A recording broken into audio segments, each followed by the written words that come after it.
हाँ।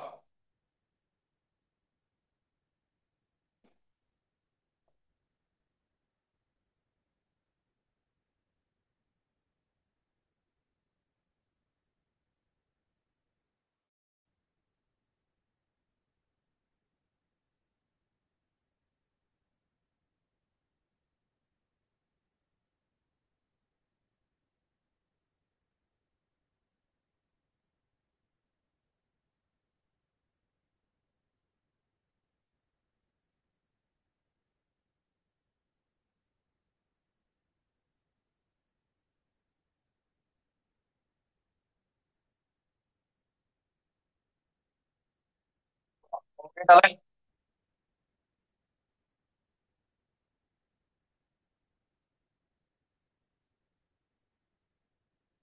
9. 10 झालाय. 11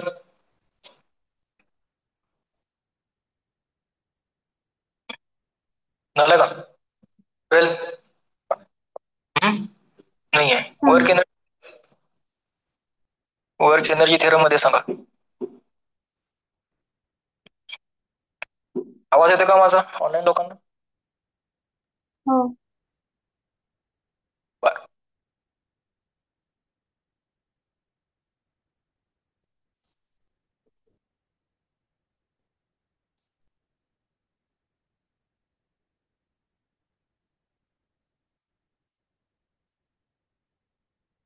हा.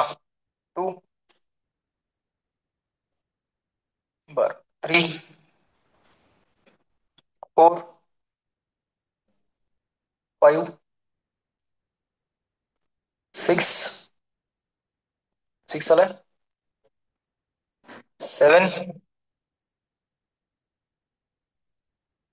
8. 8 आलाय. आन्सर कन्फर्म करूया. बरं. The total work done on the particle is equal to the change in its kinetic energy. Always, only if forces acting on it are conservative. Only if gravitational force acts on it. Only if elastic forces acts alone on it. See, any kind of force, let it be conservative, non-conservative, this type, that type, any kind of force, doesn't matter what kind of force is acting on the particle. Work done by all kinds of forces, work done by all kind of forces must be equal to change in kinetic energy. So it should be always. What is their answer? Always. So it is always. Okay. Next. 9.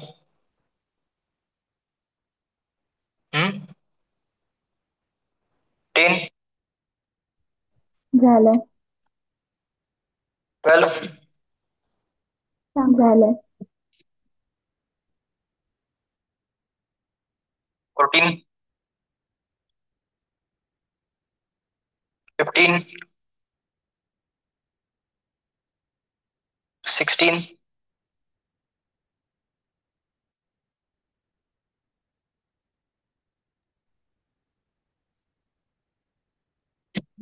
17. झालंय. 18. Sir 17 सांगा. 17 सांगा.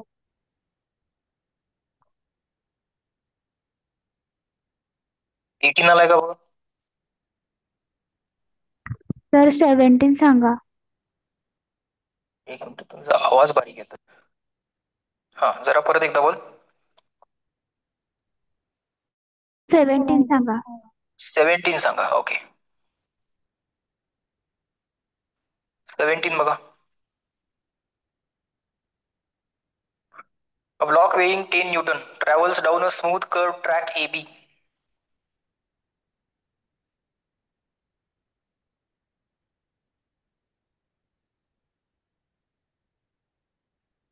A block weighing 10 Newton. So directly weight has been given 10 Newton. So you can figure out the mass. That will be 1 kg.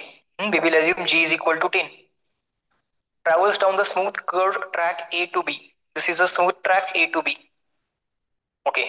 to a rough horizontal surface. Horizontal surface is rough, alright. The rough surface has a friction coefficient 0.20 with the block, no problem. So friction coefficient mu is given. That will be mu k as well as mu s. If the block starts slipping on the track from the point 10 meter above the horizontal surface, okay. The distance, sorry, 1 meter, 1 meter above the horizontal surface, alright. The distance it will move on the rough surface is equal to, okay. What you have to do is this. Basically, total energy at point A is equal to total energy at point B because there is no loss against the friction. Because there is no loss against the friction. So you can equate total energy at point A and B. Ultimately, where the energy will be lost here. So energy at A is equal to energy at B. So here there is no loss. So you can ignore this. So you can simply write energy at A. Is there any loss here? No, there is no loss here. Is there any loss here? Yes. Minus loss is equal to total energy at final point is equal to, let us say, total energy at point C. So total energy at point A minus loss is equal to total energy at point C. That's it. So how will you solve this? How to solve this? Total energy at point A minus loss is equal to total energy at point C. Now what is total energy at point A? Ke plus P. Ke is 0. Gravitational P is whatever mgh you have. Minus loss. Now loss should be a positive number. So what is the loss? Energy is lost only here. Energy is lost only here. Right? Now this loss is nothing but work done by the friction or against the friction. We are taking mod.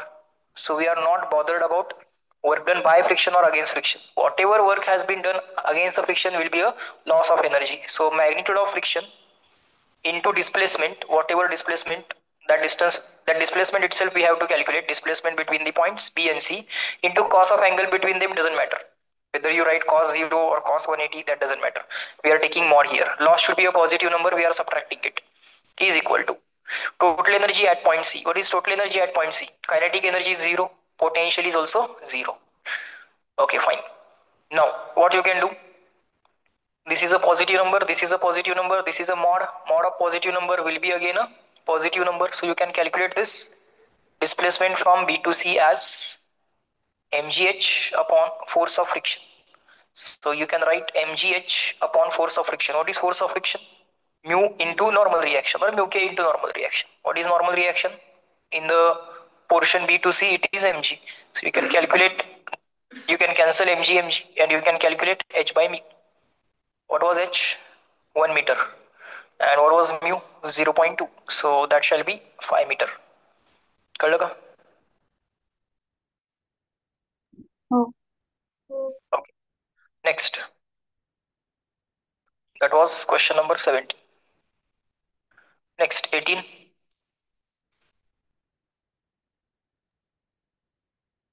झालंय. 19. झालं. झालं. 20.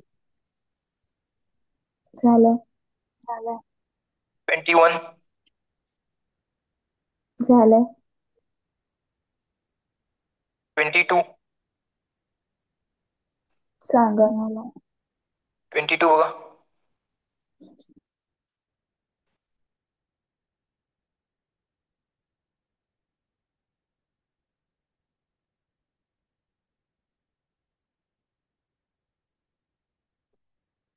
A bob hangs from the rigid support by an inextensible string of length equal to L.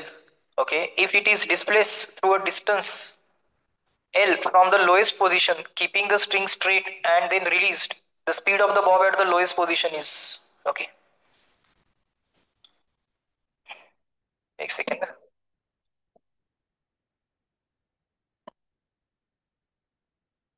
This is simple question. Which kind of question?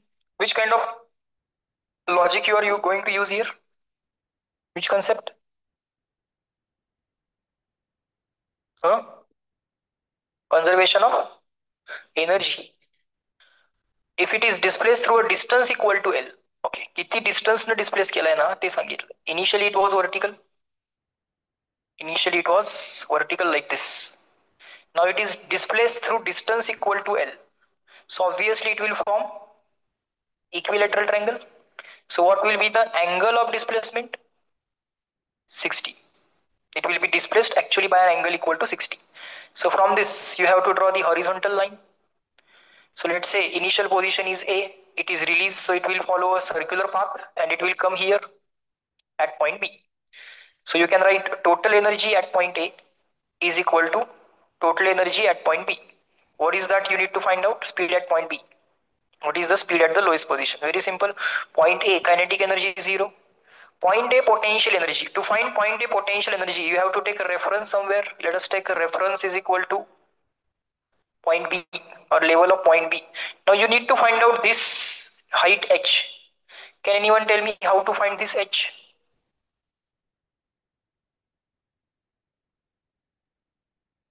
Hmm? Okay, before that, let us write this kinetic energy as 0. At point A, kinetic energy is 0.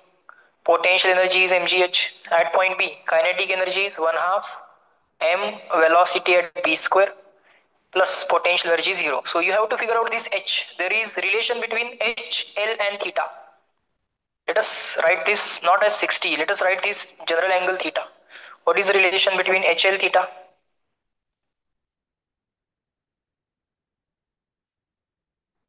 Hmm?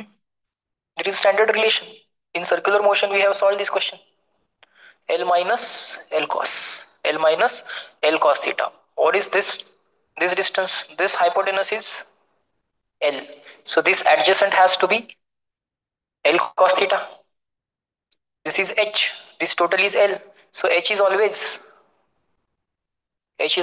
L minus L cos. It is a standard relation. Is equal to 1 half m VB square. So what is the answer? Cancel. 2 on the left side. So 2GL in the bracket 1 minus cos theta is equal to velocity at b square. In this question, what is the theta value? Because this has been displaced by distance equal to L. This is L, this is L, this is L. So because of equilateral triangle, this angle theta is 60 degrees. So in this question, this theta is 60 degrees. So 2GL in the bracket 1 minus cos 60 is equal to VB square. So what is the answer of VB? Under root GL. कळलं का बघा? हो. Next. So ते L एवढ्या अँगलनं L एवढ्या डिस्टन्सनं displace केलंय. So हा angle 60 झाला. एवढंच होतं त्याच्यामध्ये. नेक्स्ट 23. झालं झालं. झालं 24.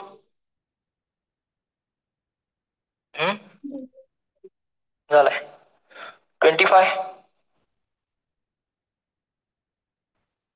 झालं 26. झालं. 27. झालं. 28. झालं. सांगा 28 बघा.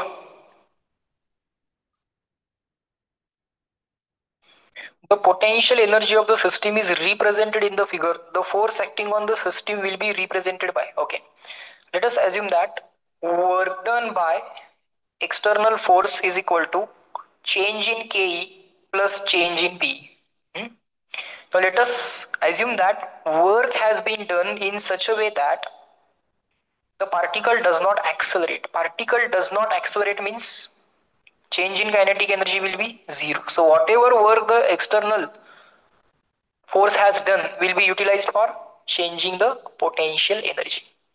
Now you can write change in potential energy as final minus initial. Let us assume that initially potential energy of the system is 0. Initially potential energy of the system is 0. You can assume that. Okay. And what you can say that final potential energy itself is the work done. final potential energy itself is the work done by external force. Okay. Now, this final potential energy has been plotted here, which is equal to work done by the external force. So, work done by the external force is F external. Now, I will assume that force is in x direction, displacement is also in x direction. So, cos of angle between them, I will take it as 0. Okay. Now, this is basically the value of area under the curve. Which curve? Force versus displacement curve. Area under the curve. Which curve? Force versus displacement curve. So force versus displacement curveचा area under the graph इथं त्यांनी आपल्याला दिलेला आहे. So area under the curve काय होत गेलाय? वाढत गेलाय, नंतर कॉन्स्टंट झालाय. असा कुठला ग्राफ आहे इथं की ज्याचा एरिया अंडर द कर्व वाढत गेला आणि नंतर मात्र वाढायचा बंद झाला? जेवढा आहे तेवढाच आहे. असा कुठला ग्राफ आहे?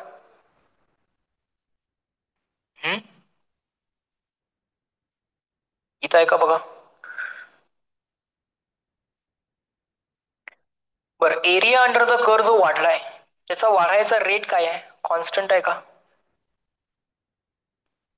बरं, एक काम करूया, असंही न करता तुम्हाला हे कळते का बघा, एरिया अंडर द करणं किंवा इंटिग्रेशनच्या हिशोबाने विचार करणं थोडस ट्रिकी असतंय. तुम्ही डेरिव्हेटिव्हच्या विचारानं करा. कसं आहे सांगतो. इकडं force F D x integration म्हणजे एरिया अंडर द कर्व काढला की पोटेन्शियल एनर्जी मिळते. तुम्ही उलट करा की, काय करा तुम्ही, असं करा बरं. दोन्ही साईडला डेरिव्हेटिव्ह घ्या म्हणजे काय होईल? D U by D X. तो डीएक्स हा डीएक्स कॅन्सल होईल. Integration D X, D by D X ला इंटिग्रेशन डीएक्स कॅन्सल होईल. F external. सो आपला फोर्स काय आला? फोर्स काय आला? डीयू बाय डीएक्स आला. आला का? फोर्स आपला डीयू बाय डीएक्स आला. आता इथे एक प्रॉब्लेम झाला. काय प्रॉब्लेम झाला मी तुम्हाला सांगतो. आपल्याला तर माहित होतं force is equal to minus D U by D X, बरोबर. प्लस काय लागलंय, तर त्याच्यामध्ये अडचण अशी आहे की इथं हा जो काय मुळात डेल्टा यू आहे, त्यात इथं आपण हे झिरो टाकलं ना, त्यावेळी आपण इथं फायनल मायनस इनिशियल लिहिलं. पण इथं मात्र डेरिव्हेटिव्ह काढत असताना इथं जी पोझिशन असते, इथं जी लिमिट टाकायची असतात ना, ते लिमिट केअरफुली टाकायची असतात जेणेकरून साईन चुकलं नाही पाहिजे. मग हे असं न करता असं काही करायचं नाही. हे जर केअरफुली करायचं म्हटलं तर कसं करायचं असतं सांगतो तुम्हाला. ते मायनस साईन दिसेल, कारण ते जे लिमिट्स असतात ना, तुम्ही जी पोटेन्शियल एनर्जी जनरली झिरो घेता ती इन्फिनिटीला घेता, त्यामुळे इनिशियल लिमिट उलट असते. त्यामुळं work done by the external force is equal to change in potential energy, हे खरं आहे. पण जनरली पोटेन्शियल एनर्जी कुठं झिरो घेतली जाते ते पण मॅटर करते. त्यामुळं हा जो काय आहे work done by the external force, so याला आपल्याला असं लिहावं लागेल. आणि इथं आपण बाय डिफॉल्ट एक मायनस साईन मुद्दाम घ्यायचा आहे, मुद्दाम घ्यायचा आहे. असं काहीतरी करावं लागेल. आणि जर नाही घेतलं, आता बघूया त्यांनी या क्वेश्चनला काय केलंय, मला लक्षात येईल. आणि मग ते डीयू बाय डीएक्स जस्टिफाय होते, minus D U by D X justify होते. कारण इथं जे लिमिट टाकतो ना ते केअरफुली घ्यायचे असतं. बरं, आता पोटेन्शियल एनर्जीचा ग्राफ तर तुमच्याकडे आहे, बरोबर का? पोटेन्शियल एनर्जीचा ग्राफ तुमच्याकडे आहे. या ग्राफचा स्लोप कॅल्क्युलेट करा आणि त्याला मायनस करा. इथपर्यंत स्लोप काय आहे? 0 पासून ए पर्यंत स्लोप काय आहे? Positive constant. पॉझिटिव्ह कॉन्स्टंट म्हणजे त्याला मायनस न मल्टिप्लाय केलं की काय येणार? निगेटिव्ह कॉन्स्टंट येणार. आणि या ए पॉईंटच्या पुढे जो काय स्लोप आहे डीयू बाय डीएक्स, पुढचा डीयू बाय डीएक्स किती आहे? 0. मग 0, त्यामुळे ऑप्शन काय आला पाहिजे? 3, बरोबर. आणि साईनचा विचार नाही केला तर काय आला पाहिजे? 4. त्यांनी काय केलंय बघा, ऑप्शन 3. दिलाय. म्हणजे साईनचा विचार आपल्याला करायचा असतो. म्हणजे आपण नुसतंच मॅथमॅटिकली गेलो, फिजिक्सचा विचार केलाच नाही असा अर्थ झाला ना. साईन गरजेनुसार प्लस मायनस घ्या असं फिजिक्स सांगते. मॅथमॅटिक्स काय म्हणा लागले? D W equal to D U असं म्हणा लागते. तुम्ही नुसतंच लिहू नका ना F D X equal to D U, असं नाही आहे ते, बरोबर का? त्यामुळे force acting on the system जो आहे तो आपल्याला अशा पद्धतीने लिहावा लागेल. त्यातर हा एक्सटर्नल फोर्स नसावा. हा काय असावा माहितीये काय? हे त्यांनी जे प्लॉट केलंय की नाही, सांगतो मी तुम्हाला हे काय असणार आहे. कारण एफ एक्सटर्नलच्या वेळी, कारण मॅथमॅटिक्स पण चुकीचं बोलत नाही हे पण आपल्याला म्हणता येतं. एक सेकंड, याला कसं केलं पाहिजे डील सांगतो मी तुम्हाला. हे एफ एक्सटर्नल वगैरे सगळं ठीक आहे. एफ एक्सटर्नल डीयू बाय डीएक्सच असतो. एफ एक्सटर्नल डीयू बाय डीएक्सच असतो. त्यांनी काय विचारलेलं असणार आहे, सिस्टीमचा जो इंटरनल फोर्स आहे ना तो विचारलेला असणार. आणि मी तुम्हाला सांगितलं होतं, जेव्हा तुम्ही मायनस डीयू बाय डीएक्स लिहायला लागलाय तेव्हा तुम्ही इंटरनल फोर्स लिहायला लागलाय. कारण एक्सटर्नल फोर्सनं केलेलं वर्क जे असतं ते ऑलवेज काय असतं, चेंज इन पोटेन्शियल एनर्जी असतंच. आणि आपण इथं एक्सटर्नल फोर्स लिहायला लागलोय आपण इथं, कळते का बघा तुम्हाला. आपण इथं एक्सटर्नल फोर्स लिहायला लागलोय, त्यामुळे इथं कुठलंही साईन आपल्याला ऍडजस्ट करायची गरज नाहीये. साईन आपण केव्हा ऍडजस्ट करतो, जेव्हा आपण इंटिग्रेशन करतो आणि इथे लिहितो ना आपण magnitude of force into magnitude of displacement. जोपर्यंत ही लोक वेक्टर म्हणून आहेत तोपर्यंत आपण साईन ऍडजस्ट करायची गरज नसते. पण साईन आपण तेव्हा ऍडजस्ट करतो जेव्हा आपण मॅग्निट्यूड लिहायला चालू करतो, आणि साईनची काळजी आपण घेतो. त्यामुळे जोपर्यंत हे वेक्टर्स आहेत तोपर्यंत सुद्धा आपल्याला काही करायची गरज नाहीये. म्हणजे त्यांनी जो आता आपल्याला फोर्स विचारलेला असणार आहे तो कुठला विचारलेला असणार आहे, त्यांनी नक्कीच इंटरनल फोर्स विचारलेला असणार आहे. मग दोन्ही साईडला आपल्याला मायनस साईन वापरावं लागेल. सॉरी, या साईडला नाही वापरलं पाहिजे. एफ एक्सटर्नलला आपण काय लिहिलं, मायनस ऑफ एफ इंटरनल हे असणार आहे इथं. इथं जर बार केला हा डीएक्स जेव्हा आपण इकडे पाठवतो तेव्हा इकडे आय कॅप जाणार. एक्सटर्नल फोर्स सिस्टीमच्या फोर्सला एक्झॅक्टली काय असणार आहे, इक्वल असणार आहे. हा आय कॅप असा असणार आहे. आता वन डायमेन्शनल केस असल्यामुळे त्यांनी हा बार पण वापरला नसणार आहे, कळते का. आणि तो आय कॅप पण वापरला नसणार आहे. असं ऍक्च्युअली ते असणार आहे या क्वेश्चन मध्ये. सो काय काय लक्षात आलं आम्हाला, F external D U by D X असतो का, असतो. मग तो मायनस डीयू बाय डीएक्स असतो तो कोण असतो, तो काय असतो, एफ इंटरनल. सिस्टीमचा इंटरनल फोर्स जो आहे, इंटरनल कॉन्झर्वेटिव्ह फोर्स जो आहे, ज्या फोर्समुळेच मुळात पोटेन्शियल एनर्जीची कन्सेप्ट आली, तो असणार आहे. क्लिअर झालं का बघा. कोण मायनस डीयू बाय डीएक्स आणि कोण D U by D X. Internal force जो आहे ना तो तुमचा मायनस डीयू बाय डीएक्स आहे. बरं, पुढं 28 लक्षात आलं आता आपल्याला. आता काय कन्फ्युजन नाहीये. तुमचं पण कन्फ्युजन ह्या दोन्ही मधलंच असणार आहे, डीयू बाय डीएक्स आणि मायनस डीयू बाय डीएक्स. हा, कारण नुसते फॉर्म्युले जर करायला गेलो तर मॅथमॅटिक्स डीयू बाय डीएक्स द्यायला लागले. अरे पण मॅथमॅटिक्स हे पण सांगाले ना की तो फोर्स एक्सटर्नल फोर्स आहे. मग त्यांनी विचारला कुठला असणार आहे तुला, इंटरनल ऑलरेडी. आणि आपण म्हटलं होतं F internal is minus D U by D X. आपण जेव्हा डब्ल्यूबीई शिकलोय तेव्हा internal force, relation between internal force and potential energy असं केलं होतं आपण ते, आठवतं का बघा. पुढं 29.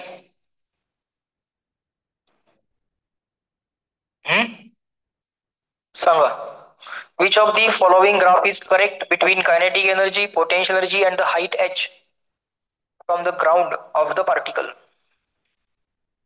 बर, kinetic energy E, potential energy U. बर, मला सांगा की तुम्ही,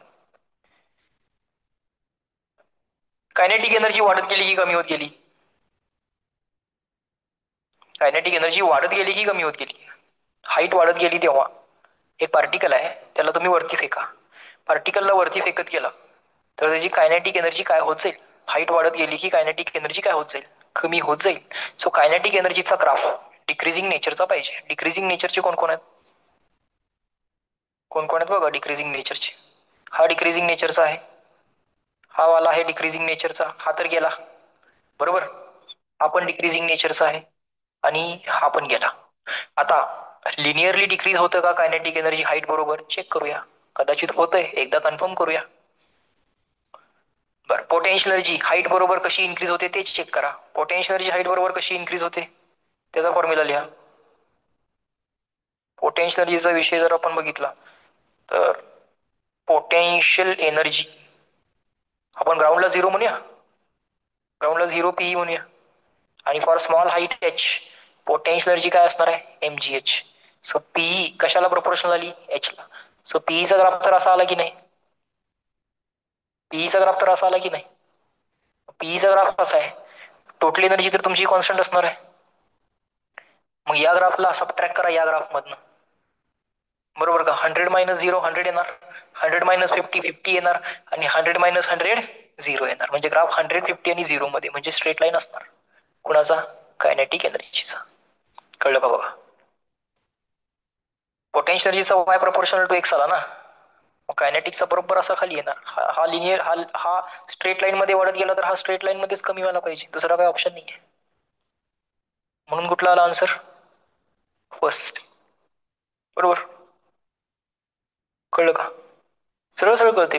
वाय प्रपोर्शनल टू एक्स येते पोटेन्शियल एनर्जीसाठी. तर आपल्याला केई किंवा पीई प्लॉट करायची. पीई ला त्यांनी काय म्हटले? यू म्हटले. कायनेटिक एनर्जीला काय म्हटले? ई म्हटले. टी जर प्लॉट करायची असती तर ती कॉन्स्टंटच केली असती ना प्लॉट, जी काय असेल ती. कळलं का? बरं, पुढं.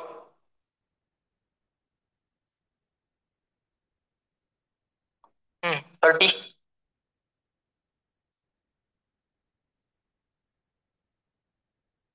31. कळाय का?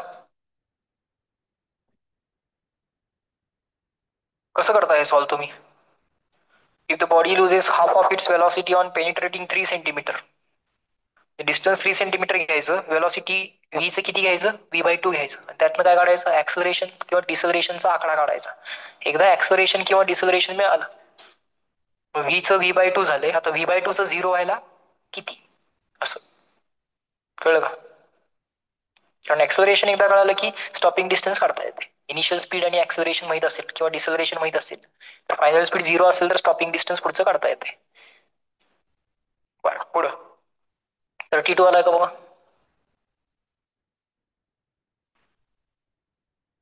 33.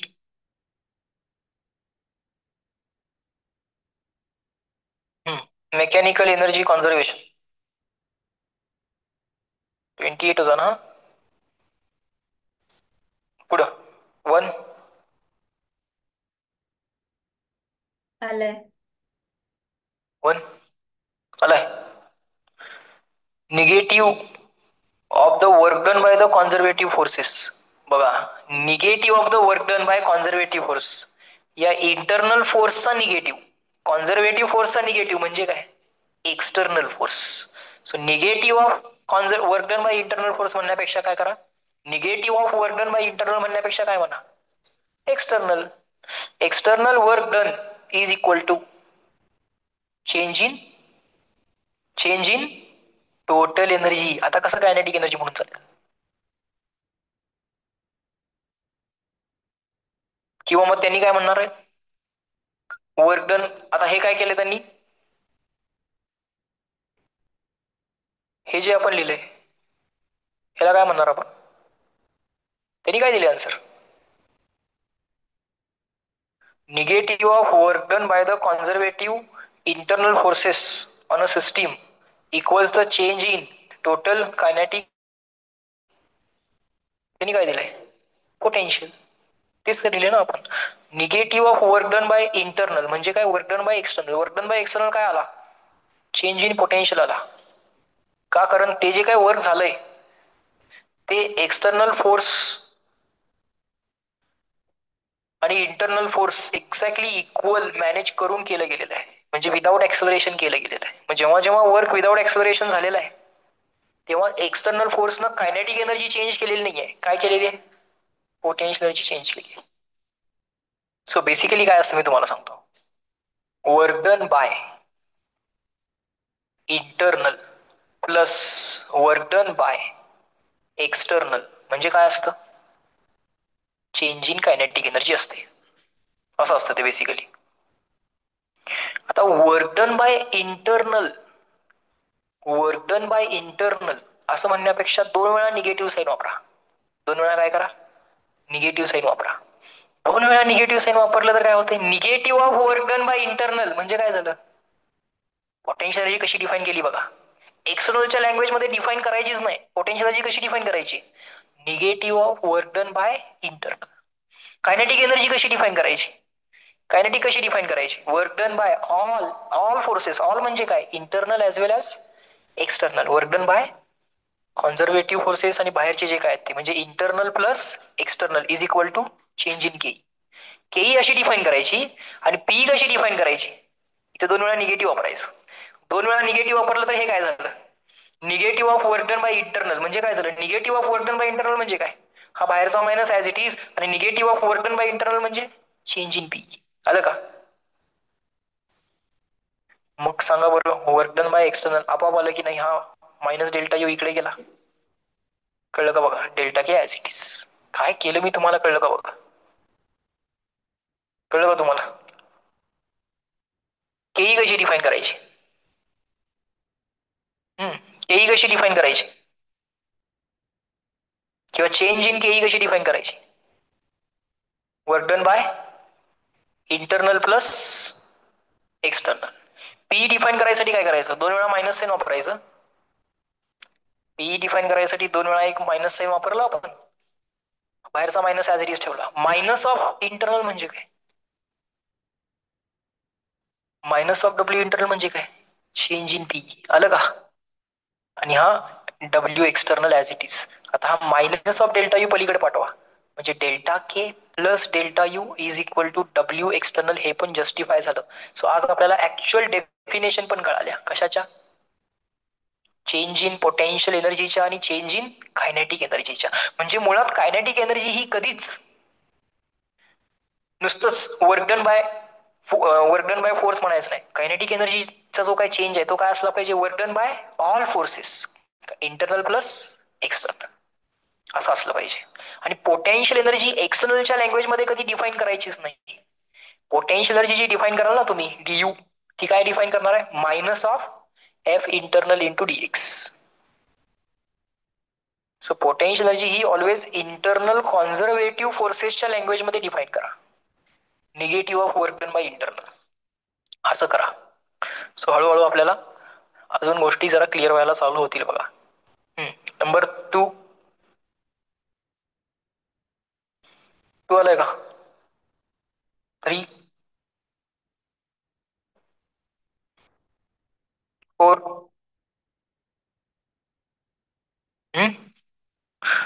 5, 6, 6 आलाय का, आलंय. 7, आलंय. 8, आलंय. नोटबुक आहेत ना तुमच्या समोर, तुमच्या आहेत का नोटबुक समोर सॉल्व्हिंगच्या. थेरीच्या सॉल्व्हिंगच्या 2 नोटबुक मेंटेन करायच्या, थेरीची वेगळी, सॉल्व्हिंगची वेगळी. 10, आलंय. 11, सांगा. 11 बघा.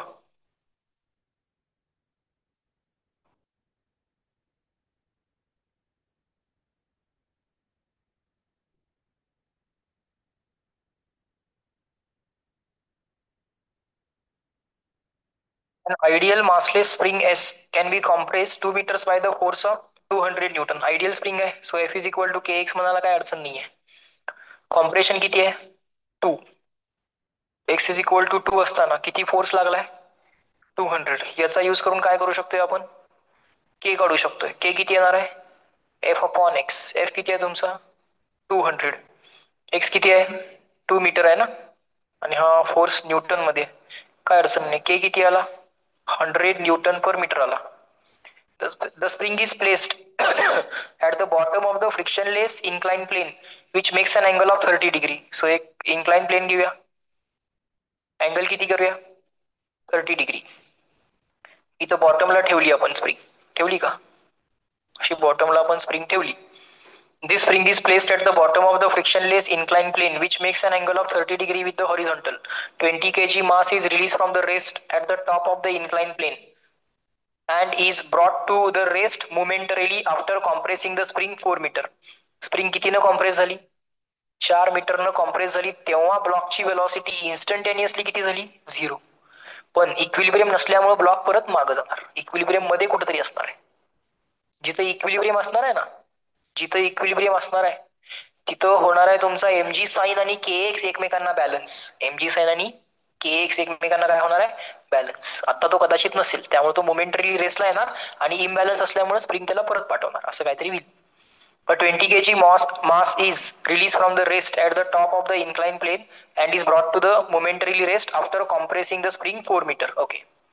आता इथं ऑसिलेशनची कन्सेप्ट काय आणू नका. इथं तुम्ही नॅचरल लेंथ पासूनच सगळ्या गोष्टी मेजर करा. इक्विलिब्रियम पोझिशनचा विचार करू नका. तुम्ही कुठला विचार करा आता, नॅचरल लेंथ. नॅचरल लेंथ पासून ब्लॉक किती मीटर खाली आलाय, 4 मीटर खाली आलेला आहे, ऑब्लिकली आलाय, ऑब्लिकली. ठीक आहे. With the horizontal 20 kg mass is released from the top of the inclined plane and is brought to rest momentarily after compressing the spring 4 meter. Through what distance does the mass slide before coming to rest? Block किती distance वरनं सोडला होता असं ते विचारलं. आता हे distance तुम्हाला काय वाटतंय कसं मेजर करूया. हे डिस्टन्स असं मेजर करायला त्यांनी रेफरन्स पॉईंट दिलेला नाहीये, लक्षात घ्या. कारण ही स्प्रिंगची लेंथ तुम्हाला ऍक्च्युली त्यांनी दिलेली नाहीये, त्यामुळे त्यांनी जे विचारलंय ना ते हे विचारलं. हे तुम्हाला कळते का बघा. हे डिस्टन्स त्यांनी विचारले, किती डिस्टन्स वरनं तो स्लाइड झाला, डिस्टन्स ऑफ स्लाइड विचारलंय. Through what distance does the height म्हटलं ना, through what height the block was release असं नाही म्हटलं. काय म्हटलंय त्यांनी, त्यांनी म्हटलंय काय, त्यांनी म्हटलंय through what distance does the mass slide before coming to rest. Before coming to rest mass किती डिस्टन्स स्लाइड झाले असं विचारले. ठीक आहे, एक काम करूया, रेफरन्स पॉईंट कुठे घेऊया तुम्ही सांगा. पाहिजे तिथे घेता येतोय, नॅचरल लेंथला पण घेता येतोय आणि 4 मीटरच्या पोझिशनला पण घेता येतोय. काय करूया, शक्यतो काय करायचं, जी लोअर मोस्ट पोझिशन असते ना तिथे घ्यायचं. सो ही जी काय ब्लॉकची पोझिशन आहे, म्हणजे ही इथं आपली पोटेन्शियल एनर्जी काय झाली, 0 झाली म्हणूया. आलं लक्षात. ब्लॉकच्या ह्या पोझिशनला पोटेन्शियल एनर्जी आपण काय घेऊया, 0 घेऊया. ह्या पोझिशनला किती असेल, ती L+4 चा साइन थिटा असेल का. ही हाईट किती असेल, हा L आणि तो 4 मिळून काय झाला L+4 आणि त्याचा हा काय असेल साइन थिटा असेल. कळालं का. झालं. ए पॉइंटला आणि बी पॉइंटला कॅल्क्युलेशन करा, एल मिळतो तुम्हाला. ए पॉइंटला के किती आहे 0, पी किती असणार आहे mgh, एच किती असणार आहे तुझा L+4 मीटरचा साइन थिटा असणार आहे. बी पॉइंटला आल्यावर के किती असणार आहे 0. ग्रॅव्हिटेशनल पीई किती असणार आहे 0. आणि स्प्रिंग पण सिच्युएशन मध्ये आली, त्यामुळे स्प्रिंगची पीई पण आली. स्प्रिंगला कायनेटिक एनर्जी नसते, स्प्रिंगला मास नाहीये ना, स्प्रिंग मासलेस आहे. त्यामुळे स्प्रिंगचा विचार करताना स्प्रिंगकडे कधीही कायनेटिक एनर्जी घ्यायची नाही. काय घ्यायची, पोटेन्शियल. स्प्रिंगची पोटेन्शियल एनर्जीचा फॉर्म्युला काय असतो, 1/2 के इंटू स्प्रिंग मधलं इलॉंगेशन किंवा जे काही कॉम्प्रेशन आहे त्याचा स्क्वेअर. आणि इलॉंगेशन किंवा कॉम्प्रेशन जे असतं ते नॅचरल लेंथ पासून मेजर करायचं असतं, आणि ऑसिलेशन मध्ये जो एक्स मेजर करायचा असतो तो नॅचरल लेंथ पासून नसतो, तो काय असतो मीन पोझिशन पासून असतो. हा, स्प्रिंगच हॉरिझॉन्टल असेल तर नॅचरल लेंथ म्हणजेच इक्विलिब्रियम पोझिशन असते. पण स्प्रिंग व्हर्टिकल असेल तर नॅचरल लेंथ आणि इक्विलिब्रियम पोझिशन वेगळ्या वेगळ्या असतात. त्यामुळे व्हर्टिकल स्प्रिंगच्या केसमध्ये काळजीपूर्वक क्वेश्चन सॉल्व्ह करावे लागतात. ऑब्लिक स्प्रिंगच्या केसमध्ये ऑसिलेशनचे क्वेश्चन काळजीपूर्वक करावे लागतात.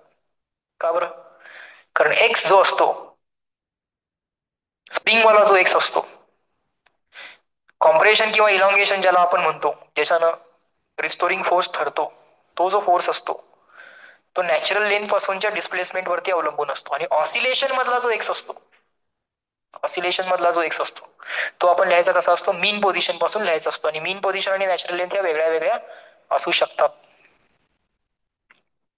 आता हे करायचं, हे सॉल्व्ह करणं काय अवघड नाहीये. हा एक्स किती टाकायचा आहे, आपण 4 टाकायचा आहे.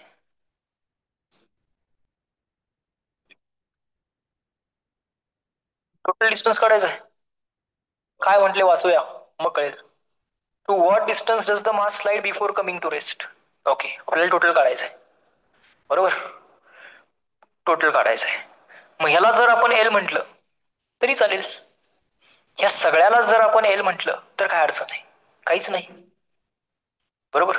पण स्प्रिंग 4 न कॉम्प्रेस झाले हे तर दाखवायला लागेल की नाही मला. त्यामुळे मला इथनं पुढचं डिस्टन्स एल घ्यावं लागेल. आणि हे आपल्याला एल काढायचं नाही, आपल्याला काय काढायचं या क्वेश्चन मध्ये L+4. पण L+4 मी काढणार कसा, पहिल्यांदा एल काढून. L+4 मी काढणार कसा, पहिल्यांदा एल काढून. किंवा L+4 तुझा इथं डायरेक्टली पण निघतोय का, तुला या क्वेश्चन मध्ये L+4 विचारला, त्यामुळे क्वेश्चन मार्क मी जो L ला लिहिलाय तो काढतो. आता होईल का तुझं म्हणणं खरं? आता आपण L नाही काढणार, आता आपण L+4 काढणार. म्हणजे आपल्याला विचारलंय हे. ठीक आहे. मग जनरली आपलं म्हणणं काय असतं, जे विचारलंय त्यालाच आपण लेटर L घ्या. जे विचारलंय तेच शक्यतो काढा. काहीतरी वेगळं काढून मग त्याच्यामध्ये 4 ऍड करणं वगैरे करू नका. मग आपण गप काय करूया, तो म्हणतोय तसं आपण सर जे विचारले त्यालाच आपण L घेऊया.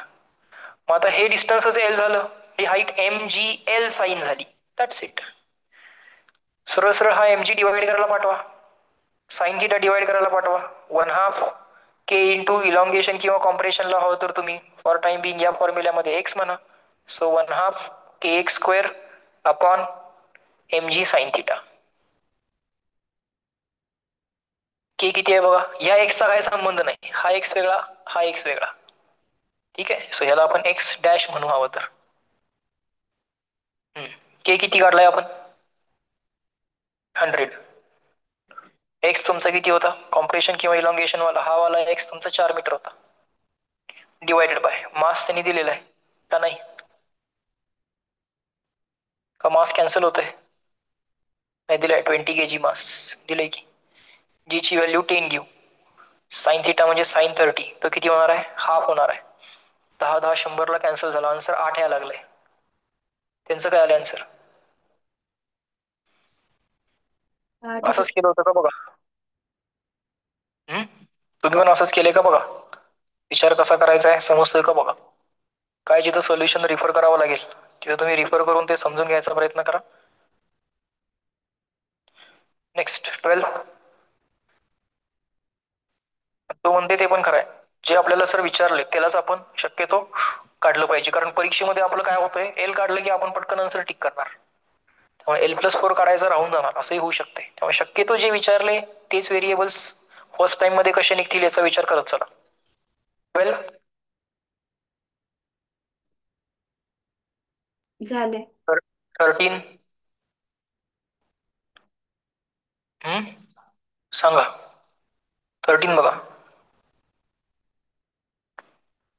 The amount of the work done in pumping the water out of the cubical vessel of height 1 meter is nearly.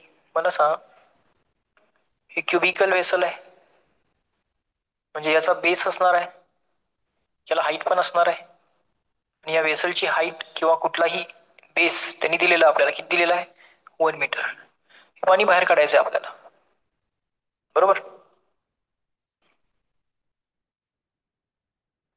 मला सांग, पॉइंट मास जर असेल तर पॉइंट मासला H एवढ्या हाईटनं वरती न्यायला वर किती करावं लागतं? पॉइंट मासला किती करावं लागतं?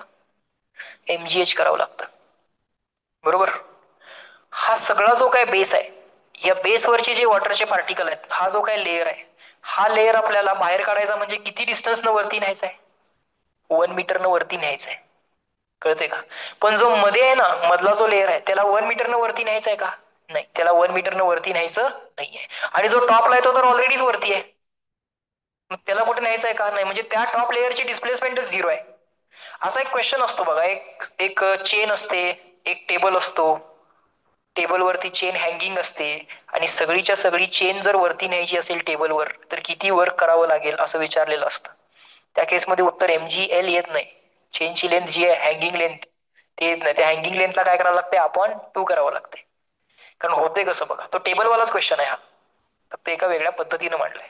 समजा ही जर आपली चेन आहे आणि हा आपला टेबल आहे,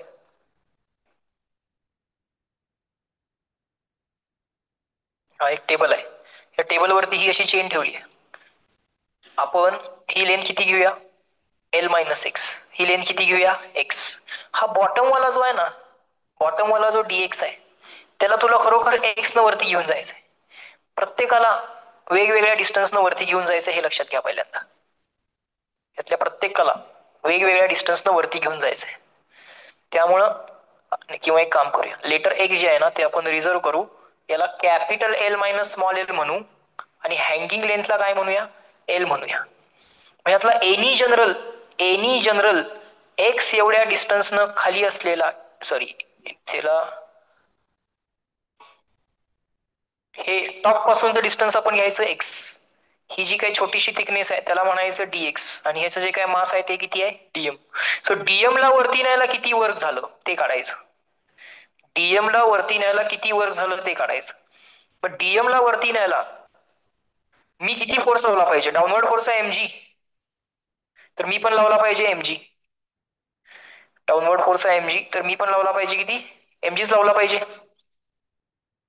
मग डीएमच्या केसमध्ये डाऊनवर्ड फोर्स डीएम इंटू जी असणार, मग मी पण किती लावला पाहिजे अपवर्ड फोर्स डीएम इंटू जी. बरोबर. त्याची जी काही छोटीशी डिस्प्लेसमेंट झाली ती, बरोबर का. ह्या डीएम ला किती डिस्टन्स वरती न्यायचं आहे डीएक्स न नाही, या डीएमचा फक्त जर विचार केला तर या डीएम ला किती डिस्टन्स वरती न्यायचं आहे एक्स न न्यायचं आहे. त्यामुळे तिथे डीएक्स लिहून काय उपयोग नव्हतं. ह्या डीएम ची डिस्प्लेसमेंट एक्स एवढी होणार आहे, बरोबर का. असे भरपूर डीएक्स, असे भरपूर डीएम आहेत, असे भरपूर डीएम आहेत. आणि त्या ज्या काही डीएमच्या पोझिशन्स आहेत, पहिला जो टॉपवाला डीएम असणार आहे त्याला किती डिस्टन्स वरती घेऊन जायचं आहे 0, आणि जो बॉटम वाला डीएम आहे त्याला किती डिस्टन्स वरती घेऊन जायचं आहे एक्स. सो एक्सचं लिमिट 0 टू एक्सच आहे. अलग लक्षात. नाही 0 टू एक्स नाही, 0 टू एल. एक्स नाही आहे, 0 टू काय आहे एल आहे. हे झालं सगळ्या चेनला वरती न्यायला किती वर्क करावं लागतं. सो आता हा जो काय डीएम आहे त्याला कसं लिहिणार आपण, मास पर युनिट लेंथ इंटू तुमची length. So total mass upon total length into तुमची लेंथ आली डीएक्स इंटू जी इंटू एक्स इंटू कॉस. आपण लावलेला फोर्स अपवर्ड आहे आणि जी डिस्प्लेसमेंट आहे एक्स ती पण अपवर्ड आहे, त्यामुळे काय अडचणीचं काम नाही आहे इथं. सो एम जी बाहेर आला, कॅपिटल एल पण इंटिग्रेशनच्या बाहेर आला, एक्स डीएक्सचं इंटिग्रेशन काय आलं एक्स स्क्वेअर बाय 2 आलं, आणि याला आपण लिमिट टाकले 0 टू एल. सो आन्सर जे आलं ते काय आलं बघा. आन्सर जे आलं ते असं काय आलं, M G small L square upon 2 times capital L असं आलं. कळलं का बघा. बरोबर. पॉइंट मास असेल तर एमजीएच ठीक आहे, पण ते पॉइंट मास नाही, हे हँगिंग चेन साठीचा क्वेश्चन झाला. हँगिंग चेनला टेबल वरती घ्यायचं असेल तर किती वर्क करावं लागेल तसा विचार करा इथं. तसा विचार करा इथं. काय करणार आपण, आन्सर काय आलं M G small L square. Small L square म्हणजे ही हँगिंग लेंथ. हँगिंग लेंथ किती आहे ही चेनच आहे, इमेजिन करा. तुम्हाला हे सगळं म्हणजे काय पाणी आहे, ही तर 1 मीटर वरती न्यायचं आहे, म्हणजे पाणी ओव्हरऑल जे खाली आहे ते किती आहे 1 मीटर खाली आहे, वरचं बघायचंच नाही, 1 मीटर खाली आहे ना. M G small L square upon 2 times capital L. आता कॅपिटल एल आणि स्मॉल एल दोन्ही सेमच आहेत. आता जो कॅपिटल एल आणि स्मॉल एम आहे ना, स्मॉल एल जो आहे तो सेमच आहे. हे सगळं पाणी आपल्याला टेबलवरती घ्यायचं आहे. सगळीच चेन, सगळीच्या सगळीच चेन खाली असल्यासारखं झालंय आता, कळतंय का. हे सगळं वॉटर जे आहे हे आपल्याला या टेबलवरती न्यायचं आहे. हा टेबल आहे, हे सगळं वॉटर आपल्याला या टेबलवरती न्यायचं आहे. काय बोलतोय तुम्हाला कळतंय का बघा. हे सगळं जे काय वॉटर आहे हे सगळंच वॉटर आपल्याला काय करायचंय टेबलवरती न्यायचंय, जे सगळं आता खाली आहे.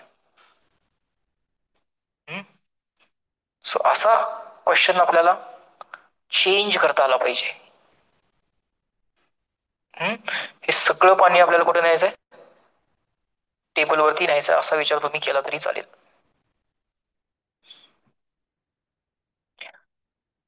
इन शॉर्ट रूल असा असतो ऍक्च्युअली, हा जो अपॉन टू आहे का नाही,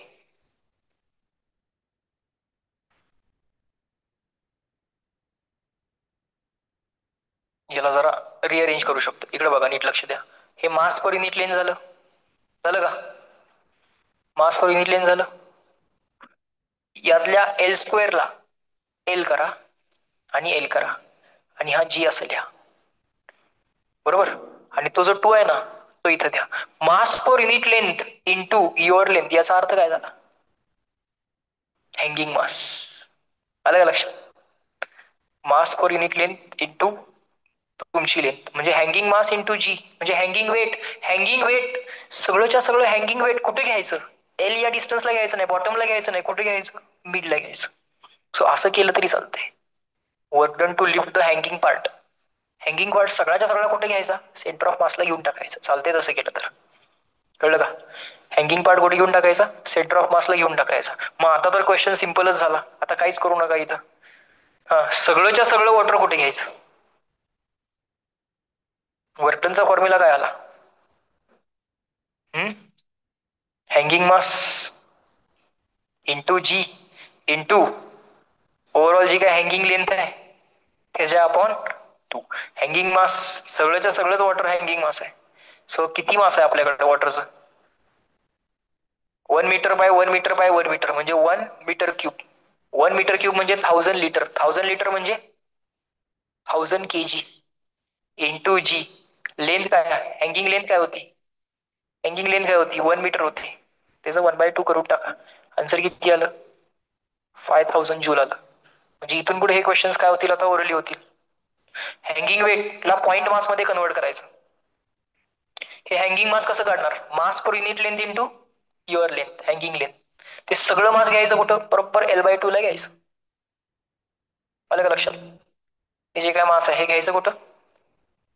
बरोबर L/2 ला घ्यायचं. आणि mg/L/2 वापरायचं. फक्त त्यातला m कुठला घ्यायचा? टोटल मास घ्यायचा नाही. mg/L/2 वापरायचं. mgh न करता काय करायचं? mg/L/2 करायचं. फक्त m कुठलं घ्यायचं? हँगिंग वाला घ्यायचं. रूल कळाला? त्यांचा आन्सर आणि हे आन्सर मॅच झाले का बघा आता.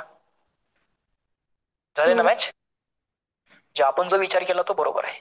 असं हा क्वेश्चन तो क्वेश्चन असं मिक्स केलं आपण. मग कधी कधी हँगिंग मास देणार नाहीत, टोटल मास देतील. ठीक आहे ना, त्यावेळी काय करू आपण? मग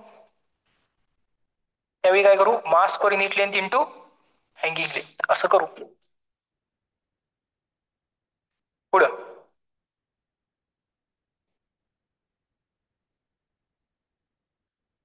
14.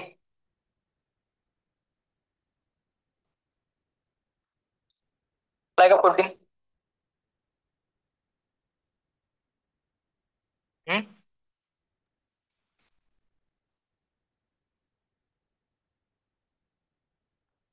A ball is released from the certain height which loses 50% of its kinetic energy on striking the ground. It will attain a height again. मला सांग, इथं त्याच्याकडे एनर्जी किती आहे म्हणूया?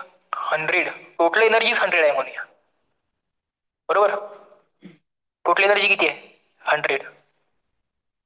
बर, ग्राउंडला हिट व्हायच्या जस्ट आधी, ग्राउंडला हिट व्हायच्या जस्ट आधी टोटल एनर्जी किती असेल? 100च. कारण मध्ये काय लॉस झाली आहे का?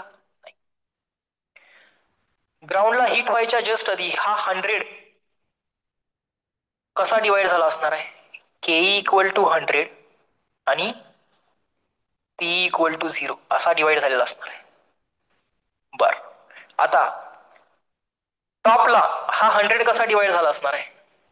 Ke=0 आणि P=100. इथपर्यंत कळालं? आता पुढे कसं होतंय बघा. आता जेव्हा बाउन्स बॅक होणार ना तेव्हा लॉस काय होणार आहे? के. किती? 50%. म्हणजे आता मी पहिल्यांदा के लिहिणार. 100ची 50% लॉस झाली म्हणजे 50 झाली. पी तर पी अशी लॉस होत नाही ना. पी लॉस किंवा गेन हा विषय नसतो. पी पोझिशन वरती डिपेंडंट असते. हे झालं इनइलास्टिक कोलिजन, त्यामुळे काही एनर्जी तुमची लॉस झाली. त्यामुळे आता नवीन टोटल एनर्जी किती झाली तुझ्याकडे? 50 झाली. पॉईंट बी ला तुझी नवीन टोटल एनर्जी 50 झाली. आता तुझा पॉईंट सी असणार आहे. पॉईंट सी ला टोटल एनर्जी किती असणार आहे? 50 अधिक 0 म्हणजे ही 50च असणार आहे. बरोबर का? तिथं केई किती असणार आहे? 0. म्हणजे पॉइंट सी ची पोटेन्शियल एनर्जी किती असणार आहे? 50. ली मग पॉइंट सी ची पोटेन्शियल एनर्जी. कळलं का बघ? 50. बरोबर. 50 म्हणजे नक्की काय आहे? तर आधी जी हाईट होती ना त्याच्या हिशोबाने करायला पाहिजे ते. आधीची हाईट किती आहे?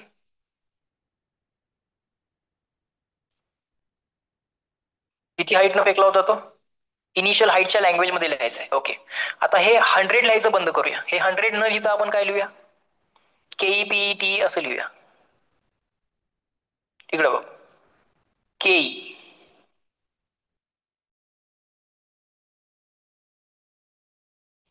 पी किती होती? mgh. मग टी किती असणार?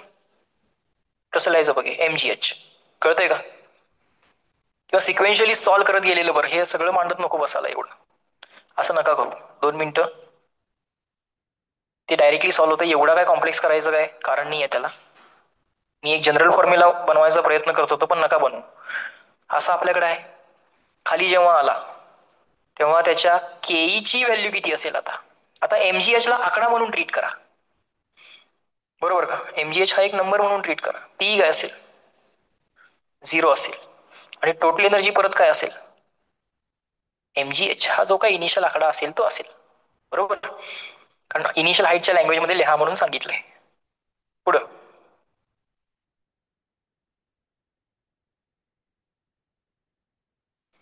आता जेव्हा बाउन्स बॅक होणार आहे तेव्हा काय काय झालं?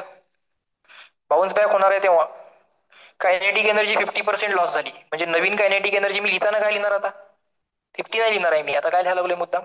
mgh/2. कारण इनिशियल हाईटच्या लँग्वेज मध्ये नंतरची हाईट काढायची. पी तर 0च राहणार आहे इथे गेल्यानंतर. केई किती होणार आहे? सी पॉइंटला केई किती होणार आहे? 0 होणार आहे. आणि सी पॉइंटला जी पी होणार आहे ती मात्र किती असेल? मग ह्या दोघांची ऍडिशन जी आहे तीच असली पाहिजे. किती असणार आहे ती? mgh/2 असणार आहे. मग पी ऍट पॉइंट सी ला लिहा. कळालं का? बघा मी काय केलं ते 50%ला एक आधीच 100 घेऊन करू नका. आधीच 100 घेऊन केलं की एचच्या लँग्वेज मध्ये आन्सर येत नाही ना. म्हणून आधीच एमजीएचच घ्या. आधीची टोटल एनर्जी किती घ्या? एमजीएच घ्या. म्हणजे फायनल जी काय potential energy at point C आहे ना, M G into height of point C, ती तुमची इनिशियल हाईटच्या लँग्वेज मध्ये येईल. Half of initial. कळालं का? बघा मी कसं केलं. का झालं ते हाफ ऑफ इनिशियल? ठीक आहे. नाहीतर काय करायला लागते माहिती का? इनिशियल हाईट घ्यायला पाहिजे. कसं आहे क्वेश्चन? कसा आहे? हाईट वरचा क्वेश्चन आहे. फायनल हाईट इनिशियलच्या किती असेल? मग इनिशियल हाईट 100 घ्यायला पाहिजे होती. इनिशियल एनर्जी टोटल एनर्जी 100 घेण्यापेक्षा मग ती 50 आली असेल तर लगेच कळलं असतं की 50% ना कमी झाली. विचारलं होतं हाईट्स रिलेशन. मग अगदीच ते 100 घेऊन नंबर्स घेऊन जर ज्याला सॉल्व्ह करायचं आहे त्यानं काय करावं? हाईटला 100 घेऊन सॉल्व्ह करावं. एमजी 100 होतं ते आता एमजी 50 झालं. म्हणजे 50 कमी झालं असं ते करावं लागेल. पण ठीक आहे, मी आता जसं केलं तसं तुम्ही करा. नेक्स्ट 15 आलाय का? 15 सांगा. An apple gives 21 kilojoule of energy to the boy. How much height he can climb using this energy if his efficiency is 20% and mass of the boy is 40 kg? ठीक आहे, मला सांग. ऍपलने एनर्जी किती दिली? 21 kilo joule. तेवढी energy ऍपलनं दिली म्हणजे 21,000 joule एवढी दिली. त्याची कन्व्हर्जन इफिशियन्सी किती आहे? ही जी एनर्जी आहे केमिकल एनर्जी, या केमिकल एनर्जीचं मेकॅनिकल वर्क मध्ये कन्व्हर्जन करावं लागेल. सगळं होतंय का? नाही. किती होते? फक्त 28% होते. म्हणजे ह्यातली तो मेकॅनिकल वर्क साठी वापरणार किती? 28% वापरणार. आणि ही वापरून त्याला काय करायचंय? क्लाइंब करायचंय. क्लाइंब करताना हे मेकॅनिकल वर्क करायचंय म्हणजे अगेन्स्ट द ग्रॅव्हिटी करायचंय. वर्क डन अगेन्स्ट ग्रॅव्हिटीचा फॉर्म्युला एमजीएच आहे. असं ते करावं लागेल. कळलं का? बघ मास किती आहे त्याचं? 40 kg. जीची व्हॅल्यू 10 घे. किती हाईट जाईल ते तुला कळेल. हे 0000 आधीच कॅन्सल करून टाक. हे 21 10 28. हा 0 हा 0 कॅन्सल होतोय, बरोबर? साधारणपणे 4 7 28. 21 गुणिले 7 147, बरोबर का? आणि हा 0 जर घेतला तर 14.7. त्यांचे किती येईल मग अप्रॉक्सिमेटली म्हटलं तर ते 9.8 पण असणार ना. थोडंसं आन्सर 14.7 पेक्षा जास्त, कारण हा 10 नाही आहे, ऍक्च्युली 9.8 आहे. कळलं का तुम्हाला? असंच केलं होतं का ज्यांचं आलंय हो. त्यांनी? कसं केलं होतं बघा. 16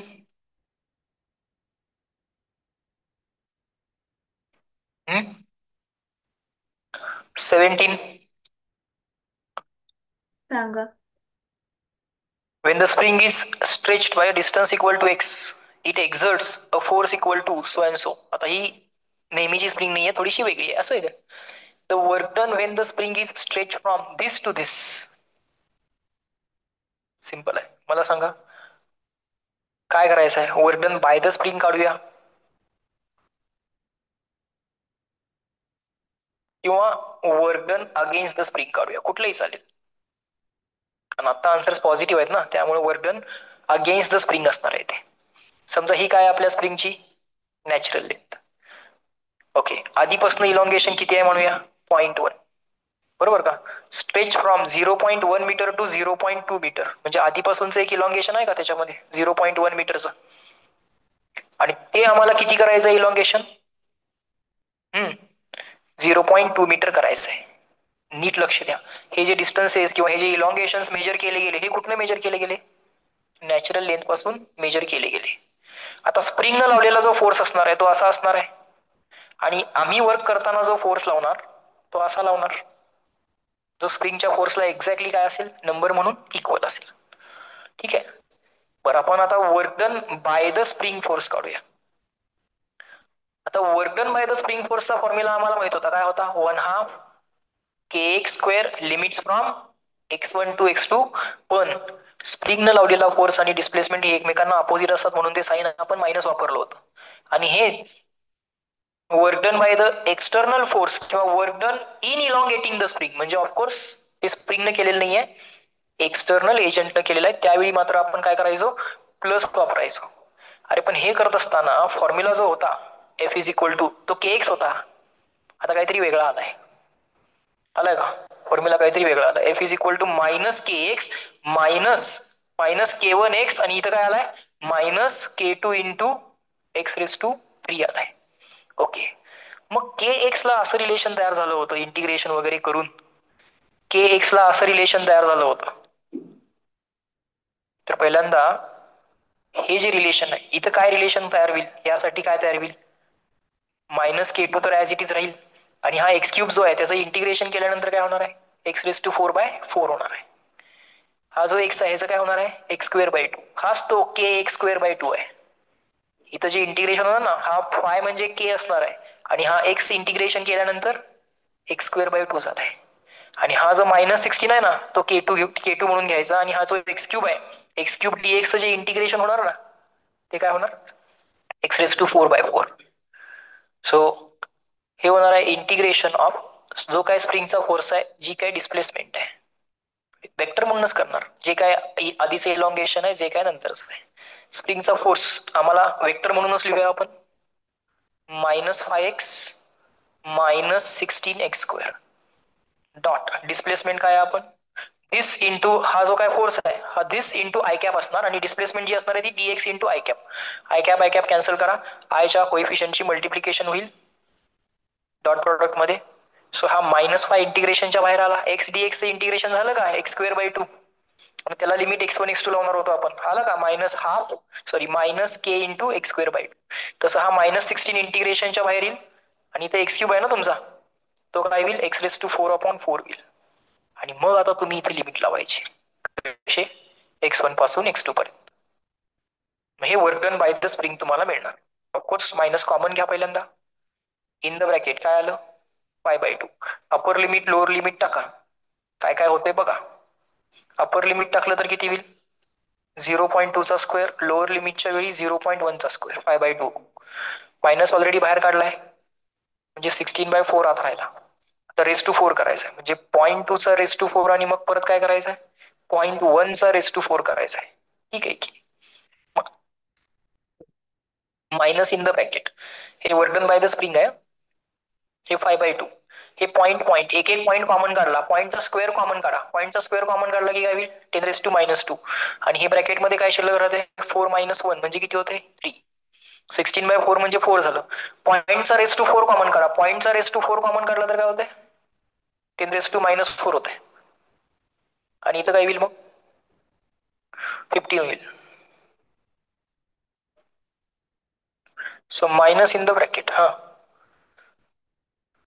आता काय करता येईल बघा, 10⁻⁻4 आहे, तशी निग्लिजिबलच व्हॅल्यू आहे म्हणा. किती व्हायला लागले, 2.5 × 3 म्हणजे 7.5 व्हायला लागले, इंटू 10⁻⁻2 प्लस 15 × 4 60 इंटू 10⁻⁻4. सो हे काय व्हायला लागले, मायनस इन द ब्रॅकेट 0.075. आणि हे काय व्हायला लागले, 4 डिजिट ना, 1 2 3 आणि 4 असं व्हायला लागले. So minus in the bracket 0 7 5 11 7 आणि 1 8 असं व्हायला लागले बघा. त्यांचं काय? 81 वाले किती ऑप्शन आहेत? एकच आहे का? होईल काय? तुमच्या लक्षात आलं काय करायचंय का नाही? F is equal to minus K X आहेच की, हा -5 एक्स आहे की नाही? तसा एक मायनस के वन तसा मायनस के टू पण आलाय. जसं एक्स इंटिग्रेशन झालं होतं एक्स स्क्वेअर बाय 2 आणि त्याला तुम्ही लिमिट टाकले होते, तसं X raise to cube X raise to 3 चा इंटिग्रेशन म्हणजे एक्स रेस टू 4/4 असं करून करावं लागेल आता. आता हे ऑफकोर्स मायनस आलं, हे वर्डन बाय द स्प्रिंग आहे. हे वर्डन बाय द काय आहे? स्प्रिंग आहे. आणि वर्डन बाय एक्सटर्नल म्हटलंस तर मग प्लस 8.1. आलं लक्षात? प्लस करावं लागेल. इंटू काय जे करायचं असेल ते असेल. इंटू 10⁻², इथं पण इंटू 10⁻². समजलं का? समजते ना आपण काय विचार करतोय? बरं, झाले का बघा? किती आहेत अजून ह्याच्यामध्ये क्वेश्चन्स? स्प्रिंग फोर्सला आलोय आपण. नेक्स्ट पॉईंट काय यांचा? पॉवर आहे. ठीक आहे की. पॉवर नंतर काय? का संपलंच पॉवर नंतर काय नाहीये? ठीक आहे की. Conservative, non conservative. पॉवर वरचे किती क्वेश्चन्स आहेत बघू. किती आहेत? 22 क्वेश्चन्स आहेत. कॉन्झर्वेटिव्ह, नॉन कॉन्झर्वेटिव्ह मध्ये किती आहेत? 11. ठीक आहे. त्यानंतर काय? लेवल 2 आहे. ठीक आहे. पीवायक्यू केलेत का तुम्ही WPE चे? हो. केलेत ना? आता इथून पुढे आपण काय करूयात? लेवल 1 आणि पीवायक्यू चांगल्या पद्धतीनं करूयात. कारण एक्झामशी जास्त रिलेव्हंट जर म्हटलं आपण तर पीवायक्यूज आहेत. शेवटच्या 1-2-3 महिन्यामध्ये आपल्याला पीवायक्यू वरती जास्त फोकस करायचा आहे. लेवल 1 पटकन कंप्लीट करायचं आणि पीवायक्यूज कंप्लीट करायचे. त्यासाठी तुम्हाला आता तुम्हाला सेल्फ स्टडीसाठी वेळ तर मिळतोय. आपण आता ठरवलंय की 1:30 वाजेपर्यंतच आपण आपले लेक्चर्स 2 वाजेपर्यंतच करायचे. त्यामुळे जे काय तुम्हाला डाऊट्स येत आहेत त्याचे जे काय सोल्युशन्स असतात तुमच्या लेवलला तुम्ही रिफर करा, काय अडचण नाही. ठीक आहे. काही व्हिडिओ बघायला लागला व्हिडिओ बघा, किंवा काय रिफर करायचे असतील तर रिफर करा. कारण प्रत्येक क्वेश्चन हा प्रत्येकाचा डाऊट असत नाही. त्यामुळं जेवढे खरोखर टफ लेवलचे क्वेश्चन्स आहेत तेवढे सगळे डाऊट येऊ देत, नक्कीच येऊ देत, त्यात काय अडचण नाही. पण जे सोपे क्वेश्चन तुमचं तुम्हाला पण सोल्युशन बघून समजू शकणार आहेत तेवढ्याला तुम्ही रिफर करा. मग व्हिडिओ सोल्युशन रिफर करायला लागलं तरी रिफर करा. ठीक आहे. पण त्याच्यामध्ये फार वेळ वाया नका घालू. बघून लगेच समजतं एखादा व्हिडिओ, दॅट इज ओके. नसेल तर मात्र डाऊट सेशनला विचारा, विषय संपवा. ठीक आहे. उद्याच्या लेक्चरला पण आपण मग हे डाऊट्स कंटिन्यू करू. नीटच्या लोकांचं पण उद्या परत सॉल्व्हिंगच होईल. तुम्हाला आता सॉल्व्हिंगला भरपूर वेळ मिळेल. सगळं फिजिक्स आणखीन एकदा, दोनदा, तीनदा कसं सॉल्व्ह होईल हे नीटच्या लोकांनी बघा. कारण तुमच्या परीक्षा लांब आहेत अजून, मे मध्ये. तोपर्यंत आपलं सगळं फिजिक्स आणि एकदा, दोनदा, तीनदा तरी व्हायला पाहिजे. कळतंय का? सॉल्व्हिंगला वेळ मिळाला नाही अशी तुमची पण कंप्लेंट असणार नाही. पण तुमचे डाऊट्स मी दुपारी घेईन आज. चालेल, ठीक आहे, थांबूया.